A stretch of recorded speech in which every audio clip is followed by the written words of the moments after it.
Look, I'm gonna be honest, I actually don't really have any idea why I'm doing this video. Y'all just requested it. Like a lot, actually. On my Discord server, in my comments. Everyone was like, you know what you should do? Kirby Lore. And I looked it up being like, oh, is that really something that's gonna be that popular? Yes. Yes is the answer. It is, in fact. So, that's what today is. I've got this fabulous video from the RPG manga called Attempting to Explain All of Kirby Lore in a Single Video. Aren't I just lucky? Andrew, what do you know about Kirby? It's a character in Smash Bros. Nice! I know one thing. It sucks up things. Hey, you stole the thing I was gonna say. Eats everything. That's Kirby. Also spits it out.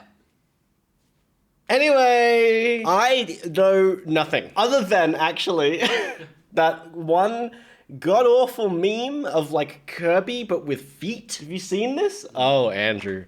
Oh boy, do I have a treat for you. Oompa! Ooh, doesn't that? Oh yeah! Ooh, you like that? You like that? Yeah! Feet! Cool, so hope you enjoyed the start of this video. If you've already left, I don't blame you. Long ago, in a time before pink puffs and air rides, there lived the ancients, an entire civilization completely shrouded in mystery. I certainly hope I just realized that I don't need much knowledge of the lore of like Smash Bros and Mario. If I do, we're gonna be in trouble. But who cares about any of that, because Right. on an unrelated Hand wave it. far, far away, there lived an innocent pink puff named Kirby, a being of unlimited power who usually likes to Really? Is he really that powerful? when a certain self-proclaimed monarch would steal all the food in Dreamland, initiating a rivalry that would be sure to last an eternity. That's what Kirby does. He just and inhaled it. Does this guy do it too?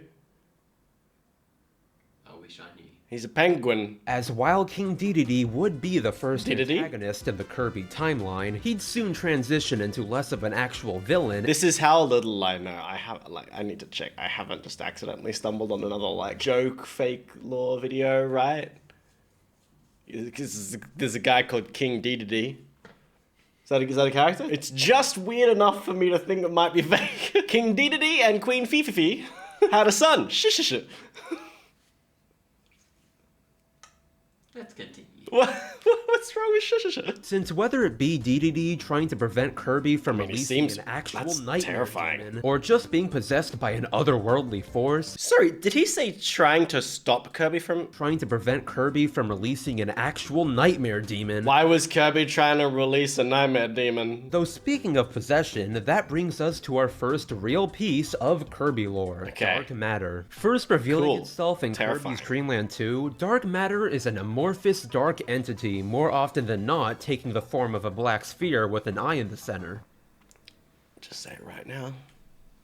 Don't like that. What's with all the eye stuff that I'm encountering lately? And can it stop? Can Kirby just inhale that? Could Kirby please just inhale all of the eyes? Full stop. I will sacrifice my eyes if it means I don't have to see another eye like that. Well, why not just sacrifice your own? Dark Matter seemed to be a pretty simple antagonist, what with its only goal being to shroud the world in darkness. If anything, the most sinister thing about Dark Matter is the fact that it could possess whoever it wanted to do its will, including and usually limited to King Dedede. Poor Dedede. Does it ever possess Kirby though? Attacking Dreamland solely because it was lonely and had no friends. That's actually What? real, by the way. Just a pro tip for life. If you find yourself lonely and you need friends, the best way to do it is to use your otherworldly powers to possess them and attack everything in the world. Foolproof, you know, if you want friends, beat the shit out of them. We would finally begin to see the bigger picture in terms of this ambiguous villain. Enter Zero, the supposed source. Oh good, there's another one. This one's an egg with an eye. Though unlike the lone Dark Matter that had attacked before, Zero comes much closer to completing its mission. Is that a tree with a face? It's just Sudowoodo. It's literally just Sudowoodo. God, I can't say that without sounding so Australian. Sudowoodo! fairly engulfed before Kirby put a stop to it, but how exactly did he put a stop to it? Eating. Yes, this is important. Dark matter in general, alongside being made up of, well, dark matter, are beings of concentrated negative energy and emotions, making their only real weakness the opposite Positive. of that. Positive emotions. Oh, that's cute. Take the aptly named Love Stick, a weapon forged from the gratitude of everyone Kirby helped along the way. Is it actually called a love stick? If someone said to me, hey, do you want to see my love stick?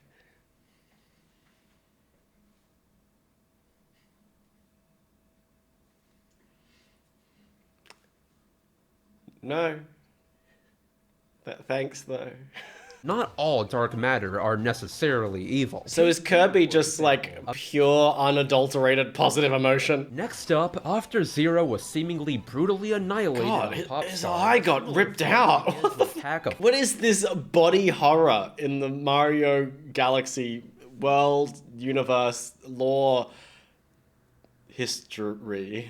What's up with the weird body horror? That's the question. Dark matter struck fast this time, and Ripple Star ended up completely succumbing to its invaders, save for one inhabitant. God, it can just take over a planet? Though moving on to the corrupted Ripple Star, after defeating Miracle Matter and expunging the planet of all dark matter, the Dark Star reveals itself with a familiar face at its core. How did he manage to do that? In the case of 64, it's heavily implied Zero was revived using the body that was cast away towards the end of its first fight. It literally just looks like an egg.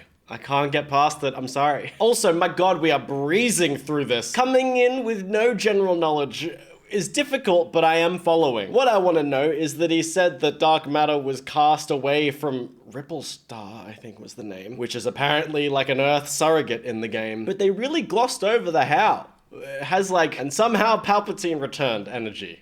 And somehow they cast out the dark matter. Dark matter was once again supposedly defeated, never to return again. The like amorphous blob with eyes is unpleasant. Let's talk Kirby Superstar. Hell yeah. I like his jester hat. Most of the sub-games being standalone stories, like Dynablade or Revenge of Meta Knight, where Meta Knight attempts to start an actual war just to get Dreamland's inhabitants to be less lazy. But undoubtedly... What? Less lazy? I mean, I don't really know much about Dreamland, but is Kirby from Dreamland? Did you say that before? Because if so, it doesn't really seem like the inhabitants are that lazy. I mean, Kirby's out there apparently flying around the cosmos saving the universe. Be less lazy. Save the universe 10 times, not 9. Pathetic. Into summoning Galactic Nova, a mysterious clockwork star of then unknown origin. Okay, so it literally is a clock. It has the power to grant one wish, no matter how small or large. Wow. Literally, all it took was him jumping in to say his wish first to turn the seemingly harmless machine into a force of mass destruction, with it taking the might of both the sun and the moon to stop its Oh advance. god. He summoned the thing and then wished to control it? Why is everyone just trying to destroy the fabric of everything? Never stood a chance against the seemingly bottomless pit of power that is Kirby, as he quickly defeated them in no time at all. But it doesn't end there. Why is Kirby so OP? Kirby Superstar would be remade into Kirby Superstar Ultra, bringing Super Ultra Megastar next. With Superstar Ultra came the beginning of one of Hal's favorite new ways to sneak in lore where you'd least expect it. Pause screen descriptions. And while they wouldn't exactly be very lore heavy this time around, save for one in particular, they'd become far more important in the following game. I mean, I was about to comment on the whole, oh yeah, clearly there's lore because he's passing his title off, but then they said, what a mandible. Get it? Like, what a man! But mandible because he's an insect. Where's his other limbs? I see one arm hand thing that has a glove. 2 feet that have shoes. Is that a hand? I'd assume so. Shouldn't he have more? Or did all his legs get ripped off? With Superstar Ultra came 4 completely new sub-games on top of the original 7. There was Revenge of the King, a direct sequel to the very first game in the series, Helper to Hero, a version of the arena only with helpers, True Arena, an even harder version of the normal arena, and the star of the show, Meta Nightmare Ultra. I love the names of these games, it just keeps escalating. Now, Meta Nightmare Ultra is a bit of a tricky case, since technically the events that take place in it aren't exactly canon. Instead, they're more of a what-if scenario, where the events that take place within the modes flesh out certain aspects of the lore while never canonically taking place within the main story. Case in point, Knight, the final boss of the mode and strongest warrior in the galaxy, sealed away due to fear of his immense power, has technically never made an appearance in the main series. Ah, of course, the one that I was like, oh, it looks kind of badass. That's the one that hasn't appeared. Because why would it? Why would the thing that I like appear when you could instead have nightmare creatures that give me nightmares? That doesn't mean he doesn't exist somewhere out there and could very well show up in the main series canon at any time. The True Arena also falls under this category as well, serving as a what-if scenario with the conception of Mark's soul. Mark? Is his name just Mark? All the names you have in this, DDD, Kirby, and then if you go to the extended universe, you've got all the different names in Smash Bros. And then, Mark. My favorite. By far the most important aspect of this is his new pause screen description, as it contains some pretty heavy foreshadowing. To quote, he absorbed Nova's power to bring back his evil soul. How did he just split in half? Next up on the chopping block is Kirby and the Amazing Mirror, an incredibly important game in terms of lore, as it contains the first instance of the mirror dimension. Okay, alright, that makes more sense. I was about to be like, a mirror. Yeah, oh, there's the Meta Knight and the arena and Superstar Death. Oh, the universe crumbling. And then, mirror. Kirby, mirror, mirror on the wall. Kirby is the fairest of them all. I was about to start going into a poem about him sucking, but I didn't want to. I could feel my regret in the future. Diving directly into the mirror world, only to be immediately ambushed by his evil counterpart, Dark Meta Knight. Plus, to add insult to injury, he'd also come out of the mirror evil counterparts Kirby as well. Wow. Splitting him into 4 versions of himself, much like another certain Hello? game that he can do that? But similarities aside, after journeying through the mirror world and defeating Dark... Has he got Link's hat? Oh my god. The true mastermind is revealed, Darkmind. And wouldn't you know it, he's the mirror world equivalent of Zero, corrupting the mirror world much like Zero corrupted the normal one. And it's another eyeball! Though thankfully, once Darkmind was defeated, the mirror world was left in the hands of Shadow Kirby. Wouldn't he be an evil counterpart? Now nothing bad will ever come from the mirror world again, right? Yeah! We'll get to that soon. Moving past Amazing Mirror, Canvas Curse, and Mass Attack, since the latter Why are we moving pretty much contained to themselves. Okay. Canvas Curse. Is he in a painting? Kirby Squeak Squad. At first, this game seems to have another pretty self-contained story, what with Kirby chasing after a piece of stolen cake that a gang of thieves known as the Squeak Squad stole from him. This is such low stakes. Universe ending, mirror dimension needing help to protect against their version of dark matter. Everyone gonna die or get taken over and assimilated into this weird mass of dark matter. Someone stole Kirby's piece of cake. 2 hugely different stories with very different stakes and different cakes. As the game progresses, and the squeaks happen upon the treasure they assumed would grant infinite power, it turns out they'd get more than they bargained for, with their leader, DeRoach, being possessed by Dark Nebula. Another one? And much like the rest of its kind, Dark Nebula would be no match for Kirby, being absolutely decimated by the Triple Star. So is Kirby just like a god? How does anyone ever defeat him? Magolor, the main villain of Kirby's Return to Dreamland, who solely through dialogue reveals a lot of important stuff. But before anything else, let's talk about the Ancients. First referred to as such by Magolor, the Ancients were a highly advanced civilization who mysteriously vanished at some point in history. Maybe Kirby destroyed them too. They all lived on Halcandra, a planet extremely far away, hidden in another dimension. So it's both extremely far away and hidden in another dimension, and this is the ancient... If it was that hidden, how do people know it exists or found it? And there's maybe there's just evidence of their impact. Maybe I'll find out if I hit play. Like, just take his ship, the Lore Starcutter. While it does seem he's telling the truth about obtaining it on Halcandra, rather than excavating it in Dangerous Dinner, he most likely just stole the thing and heavily modified it into a weapon to kill Landia, an endeavor that didn't exactly have the best results. Is it wrong that I already don't like this Magolor Magolor guy. Magolor mentions he actually came to Dreamland already knowing about Kirby, with someone he knows very well having fought with Kirby in the past. So did he come here specifically, what, to challenge or work against him? This guy seems sneaky and evil. So fast forward a bit through the story, and once Magolor tricks Kirby into defeating Landia for the Master Crown it protects, he immediately puts it on the first chance he gets, activating the crown so and definitely transforming sneaky, into a definitely much evil. more sinister form, intending to conquer the entire universe with his newfound power. But it's gonna be easy for Kirby. Magolor wasn't exactly aware of the Master Crown's true nature, and as his battle with of Kirby course. progressed, the crown began to show certain traits that weren't present before when it was under Landia's nullifying effect on it. Maybe it's the sudden appearance of an eye on the front of the crown. What's up? Maybe it's the fact that it's clearly gone from a crown to an irremovable headpiece. Why does this dark matter stuff and the eye, why do they permeate everything in Kirby? Are there other antagonists that don't end up linked to this thing? Oh, it jiggled by itself. Hate it. It's the Master Crown itself utilizing Magolor. Just take the third phase of his fight, where after Magolor fails to defeat Kirby even with the power of the Master Crown, the crown takes things into its own hands, completely reforming Magolor into a projection of itself. Okay, I mean, that's, you know, I know he's evil, but that's goddamn horrifying. Poor thing. All in all, Magolor definitely learned never to play with the powers of literal dark. Lest you go through body horror. That got pretty dark in more ways than one. If only I could save. Wait, he lived after all that? From here on out. How? Actually, that's something I haven't even thought about. He just said things got real dark. True.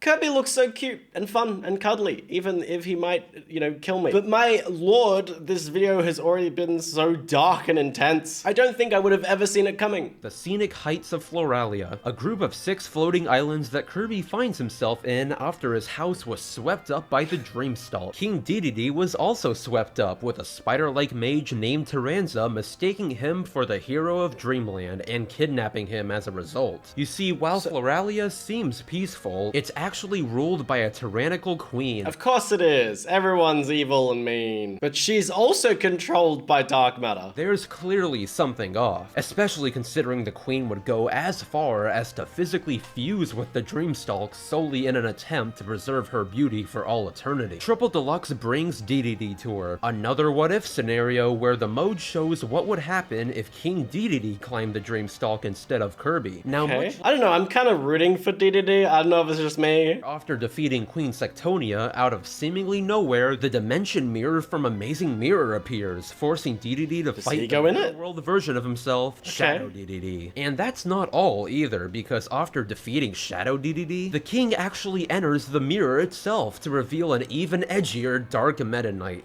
Okay. Why does the mirror just seem to want people to fight the evil versions of themselves? And also, why is this guy now coming out of the mirror to attack Dedede? What did he do? What did he do? Queen Sectonia wasn't always a tyrannical monster bent on world domination. In fact, changed her. She didn't even look the same. Instead, looking much like her then best friend at the time, Tyranza. You see, at this point, Tyranza actually had feelings for Sectonia, and as a gift to her, went into the mirror world and stole the Dimension Mirror, not knowing the mirror actually served as a prison for Dark Meta Knight, who ever since being defeated had been festering in there. And is now angry at Dedede. So in turn, once Sectonia got the mirror from Tyranza, it slowly began to change her the more she gazed into it. Right. She'd use magic to make herself more beautiful, resulting in the wasp-like appearance you see her. Also her corruption. Just about every shred of her former self had vanished. Does she come back if they, like, destroy the mirror or something? The Sectonia you see here is but a husk of her former self, with even Tyranza realizing that the only solution to save both Sectonia and eternal beauty sleep. For Tyranza, it's bittersweet, since although he knew it had to be done, he can't help but mourn the loss of the one he loved. Again, so dark. I know there's a lot more depth to that, but essentially what we just heard was the story of someone having to kill the person they love because they slowly got corrupted, not by their own fault, and turned evil. Yay! So yeah, wasn't that delightful? If you thought that was depressing, just wait until you see what's next. Oh joy! Popstar was once again at peace, its inhabitants living out their lives as they always have. When Until... suddenly, out of nowhere, the sky was blotted out by something immense and spherical in shape. Except instead of that sphere being made up of a matter most dark, this one was an immense spacecraft called the Access Arc, home of the Haltman Works Company. Aliens? Mechanizing entire planets and harvesting their natural resources. What the sh**? King Dedede and Meta Knight watched on in horror as Planet Popstar was completely overwhelmed within a matter of minutes. So just a conglomeration came in and just decided, oh, planet's ours now. So as Kirby retaliates against the Access Arc, destroying each of its 5 legs embedded into the planet, he meets the executive secretary of the company.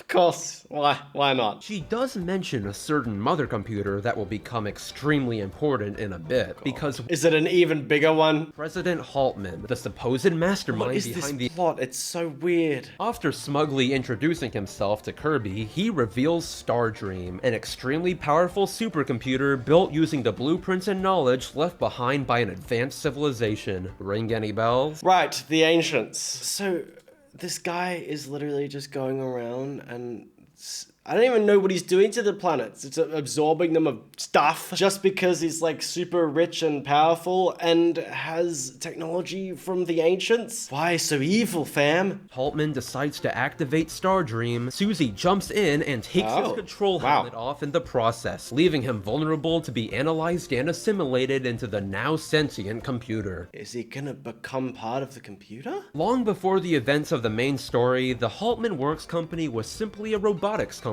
led by Max Prophet Haltman alongside his then young daughter, Susanna. As well as William Afton of Afton Robotics. They're all working together. It's all connected, guys. As we already know, they came across the blueprints for a powerful wish-granting supercomputer and immediately began work on rebuilding it. Oh, they're trying to... Oh. There was a terrible accident warping the young Susie into another dimension. Oh god. Thankfully, Susie would survive the ordeal and eventually return to her father as an adult. However, to her dismay, Haltman would not be the same man she remembered him as. Why? When the accident occurred, Haltman believed his daughter had been killed in the process, and stricken with grief, began to become obsessed with completing so that he could wish her back, right? Due to Stardream and its mental interface not being complete, Haltman began to lose both his compassion and memory of his daughter, changing the goal of his company from her revival to infinite prosperity. It'd also be at this point that Haltman would begin mechanizing planets and harvesting their resources, as in the business plan drafted by Stardream, it was the most effective way to maintain eternal prosperity for the company. However, so his daughter was accidentally zapped away to another dimension. He understandably loses his shit and gets obsessed with bringing her back. So he starts rebuilding this computer machine thing that'll grant wishes that he got from the ancients. And in the process, changed, became corrupted, became part of the machine, and now just goes around consuming planets in order to keep the machine running. Ain't that cheery and lovely? Feel, so nice and warm and happy. Haltman still wasn't completely gone, and once he laid eyes on Susie for the first time in years, he sensed a faint familiarity with her, in turn making her his executive assistant. Okay, that's kinda cute though. After seeing what her father had become, in order to teach him a lesson, Susie had been making preparations to steal Stardream and sell it off to any startup company that wanted it. Why would you sell it off? Doesn't that mean it would just be someone else's problem? The computer took to absorbing all that was left of Haltman's memories down to its very soul. Well, that's sad. Of course now, realizing the grave mistake she just made, Susie completely changes her. So she ends up being the accidental catalyst for the computer absorbing the rest of him. This is genuinely so dark. And just wait, because it doesn't end there. Yay! To make itself stronger, Stardream attaches itself to the Access Arc, transforming the entire ship into a sentient planet. What? This also ends up completing Stardream, as underneath the steel plating of the access arc, it's revealed that the entire ship was actually a repurposed clockwork star, with Star Dream being the final piece to reactivate it. Yet again, Okay. technology that was meant to be used for the good of everyone, fallen into the wrong hands. That's so weird, dude. Planet Robobot has a bit more in store for us. First off, like Superstar Ultra and Triple Deluxe, Robobot brought in yet another what-if scenario with Meta Nightmare Returns. Oh, yay, he's back. Has a finale that is just insane. So if he's saying that the ending he's about to talk about is insane, how on earth would he describe the one that we just went over? That was bonkers. Now it's gonna get worse, weirder, stranger? Once Meta Knight defeats Haltman, Star Dream recognizes him as its new admin and decides to test his abilities. Test them how? It more just goes to show just how powerful Star Dream is, with it being capable of not only producing a clone of the original Dark Matter swordsman, Wow. What? Where is it even getting them from? Galactonite, who in retaliation immediately destroys the computer. Plus, hey, That's hilarious. in the final phase of the Star Dream fight, when Star Dream sucks Kirby into its core, every time you destroy a piece of Star Dream's internal mechanisms, you can actually hear a distorted version of Haltman screaming in pain. What? While Star Dream had erased most of his soul, fragments of it still remain, Is he gonna forever play it? trapped within the malevolent Nova until someone destroys it for good. Though now, Oh, he's not gonna play. said, we've There's more body horror? How? I'm not even remotely surprised. What I am surprised by is that he didn't play a little clip of the scream. You know, not that I'm out here wanting to hear it, but I'm curious, aren't you? get ready for quite possibly one of the most important lore dumps in Kirby history. Alright, I'm ready. Story of Kirby's star allies. Long ago, in deep space, a certain dark power was sealed away within a purple crystal called the Jamba Heart. Anything to do with the dark matter peeps or no? A new group arose who, instead of wanting to seal the darkness, revered it and yearned for its return. One such member of this group came very close to their goal as well, succeeding in removing the heart spears trapping the darkness. The only problem was, since he didn't fully understand how to break the seal himself, the ritual went wrong, causing the Jamba Heart to explode, sending its fragments all over the galaxy. Okay, if you were gonna do something like that, attempt a ritual of that proportion, wouldn't you maybe make sure you know what you're doing? Like, you wouldn't just go, this should work. You would make sure that you know exactly what's gonna happen. I mean, maybe you can't always know exactly what's gonna happen, but he was just like, oh yeah, I guess I don't really know. Maybe just BAM!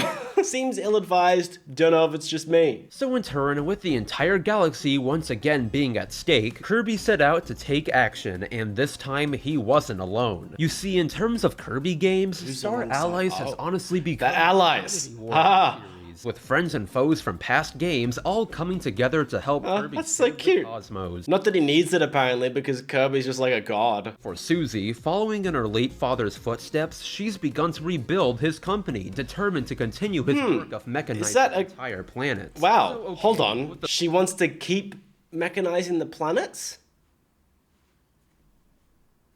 The fuck, girl? You just went through a whole thing. Literally, wasn't your whole arc meant to be about learning why it's messed up because you watch your father get corrupted by this search for prosperity and mechanizing planets, and then you're just like, now that he's dead or been fully absorbed by this computer, truly meeting his downfall because of his technology and his thirst for power, I guess. You have all that happen and go, yep, right back to mechanizing planets. As Kirby liberated countless individuals who'd been plagued by the Why is he so Jamba Heart Chad now? fragments, he- Hello? Chad-dee-dee-dee. I was waiting for something. Chad-dee-dee-dee.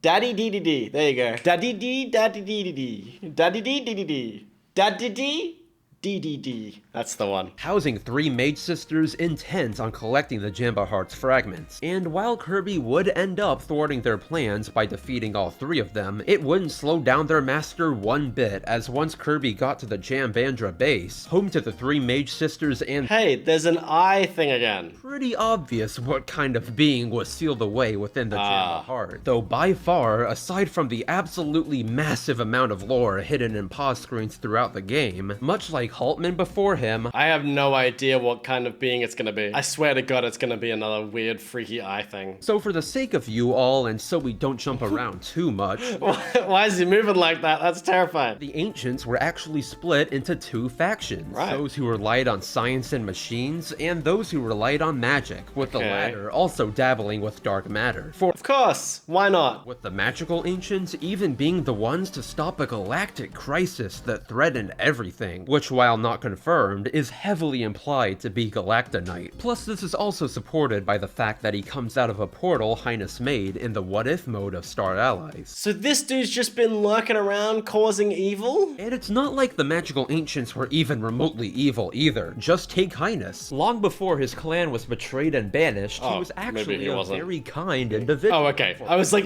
I just called him evil, and then he's like, oh no, he's lovely and kind. But some stuff happened to him that changed that. He happened upon 3 girls, one nearly freezing to death in a blizzard, one burning alive in an inferno, and one being on the verge of death right after she attempted to take her own life by getting struck by lightning. Alright. Cool. Highness saved them, at the same time unlocking their hidden potential for certain types of magic. Though after being betrayed by the scientific ancients, his once kindly heart began to become consumed by hatred and obsession. It'd be at this point that the now insane Highness would form a religion based around dark matter. I've been betrayed, so now I'm going to summon a thing to consume all life or whatever in this universe. That's a pretty hot take, you know? I don't think that really justifies it. It's like, yeah, you know what? The scientific ancients, they betrayed me, so I'm just gonna destroy everything. Sound good? Sound fair. So when Kirby finally makes it to the Divine Terminus, where Highness had been performing his ritual for who knows how long, he completely lost himself to the darkness within his heart, becoming the exact opposite of what he once... That's weird. What in the shit is that? Oh, that's a nose. He'd become so obsessed with the revival of his Dark Lord that he sacrificed not only the 3 sisters to it, but himself. This guy is... oh my god. The Void Termina appears to be a massive hulking titan with incredibly destructive powers. I don't... You know, maybe there's more going on. I don't know everything to do with Highness. I will say, seems kind of fucked. Personally, not a fan. But as the fight progresses, clearly there's something more to the humanoid than meets the eye. Of course. Its 3rd phase, where alongside sprouting wings that look pretty familiar, it's gonna be a fucking eye, isn't it? But most importantly, there's Void Termina's 4th phase, where it straight up pulls an Earthbound and copies Kirby's face. What? That's so weird. Termina confirms what the entire game had been alluding to, the fact that not only is it dark matter, but it's the source of it. Now I know I'm kind of encroaching on theory territory here, but hear me out, because this just lines up too perfectly. The source, so it creates dark matter? By far, the most game-changing piece of new information expressed by these pause screens is the true nature of dark matter. Remember how in the Dark Matter trilogy, Zero's only real weakness was to power positive emotions? Well, it turns out that was a lot more important than we ever realized, because in this pause screen right here, it's revealed that depending on the type of energy that's gathered, dark matter will not always necessarily be a force of evil, explaining how GUI even came to be. Right. Oh man. No. Okay, maybe I'm just like guessing here and I could be way off base, but is the implication gonna be that Kirby is made from dark matter? Because otherwise there would have been a dark matter in Kirby's universe, but I think all the ones that we talked about had come from different no. I don't know. There's a pretty good chance Void Termina is actually related to Kirby, with the game heavily alluding to the fact that if Void Termina was born using purely positive energy, he could very well end up looking a lot like our titular Pink Puff, rather than a dark monstrosity. So Kirby is just pure positive. From the information we're given, Kirby himself may very well be the outcome of Void being birthed with pure positive energy. Alrighty. So you have it, right? All of Kirby lore wrapped up nicely with an elder god. Well, not there's more. Highness would fall into a dimensional rift, absorbing all the dark energy Void left behind. Oh, so this guy's gonna end up being an evil big thing too. Once Kirby releases him and defeats him in his corrupted state, the 3 mage sisters who've also been corrupted challenge Kirby as well, leading to him both defeating them again and purifying them with a fan heart. Okay. That's cute. What about Highness, though? But wait just a second, since while Highness seems to have finally found peace within himself, there's one more looming entity I haven't touched on. Yeah. If you thought the lore around Void Termina was convoluted, then oh boy, you haven't seen anything yet. So okay, in Star Allies, there's a what-if mode called Guest Star Allies, where it depicts what would happen if one of Kirby's friends confronted Highness instead of Kirby himself. And like always, it's only the finale itself that really has any noticeable changes, since instead of fighting Void Termina, Highness instead decides to open up an interdimensional portal, once again releasing Knight onto the world. I mean, isn't that better than the Void guy? A familiar butterfly lands on the tip of his sword, completely absorbing Knight's immense power and creating Morpho Knight. So the butterfly just like, what? So as cool and completely random as Morpho Knight is, let's touch on that butterfly for a second. So it just appeared out of nowhere. It's literally been with Kirby all along. While the specific orange one has only appeared in every mainline game since Return to Dreamland, butterflies in general have been appearing alongside Kirby ever since the very first game, meaning a being what the butterfly do? The actual strongest warrior in the galaxy has been with us this whole time. Now I know what you're saying. What in the actual hell is happening? Yes, that's precisely what I'm saying. I share your sentiment. As of now, Morpho Knight and the nature of the butterfly are mostly shrouded in mystery. I'm just sitting here like staring in shock, man. Does that mean Morpho Knight is good? Meaning Morpho Knight is somehow related to the Kirby afterlife? Absolutely insane, I know. Also, he just said Kirby afterlife. I can't even think. But anyways, ranting like a madman about Kirby lore for so long has given me an appetite. How about some strawberry shortcake? Now I know this video isn't exactly the usual kind of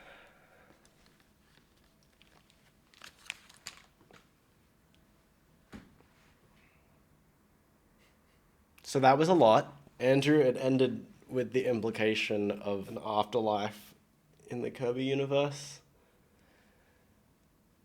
Woo! That was something, y'all! I truly did not have any specific expectations coming into this. And sweet Jesus, that was a lot all over. It was 7,000,000 times what I expected. I feel like I just did a college level course. I'll submit my final essay to y'all within a week. God. Okay.